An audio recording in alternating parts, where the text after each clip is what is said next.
पुढची बातमी, संभाजीनगरमध्ये शिवसेनेतला अंतर्गत कलह चव्हाट्यावर आलाय। निधी वाटपावरून अब्दुल सत्तारांशी शिरसाटांबरोबर आता त्यांनी नाव न घेता त्यांच्यावर तोफ डागलेली आहे। निधी वाटपामध्ये दुजाभाव केला तर सिल्लोडमध्ये सेना शिल्लक राहणार नाही असं सत्तारांनी म्हटलंय।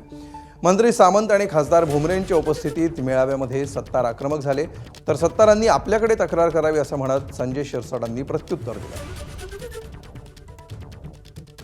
आपल्या जिल्ह्याचे पालकमंत्री उद्धव साहेब असताना ज्यावेळेस म्हणजे की मला काही कळत पण त्यांनीही कधी आपल्यावर अन्याय केला नाही, पण आज आम्ही आमच्या पक्षामध्ये जाऊन आमच्यावर अन्याय होऊ लागला याची कुठेतरी नोंद तुमच्याकडे व्हायला पाहिजे।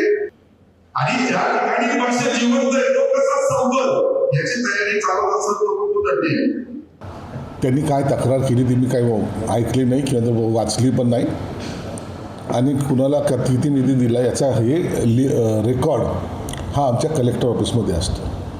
निधी हा काही गपचूप अंधारात दिले जात नाही, म्हणून अशा तक्रार वगैरे जर असेल तर त्यांनी माझ्याकडे यावं, माझ्याशी चर्चा करावी, मी त्याच्याबद्दलचं स्पष्टीकरण देऊ शकतो। एबीपी माझा, उघडा डोळे बघा नीट।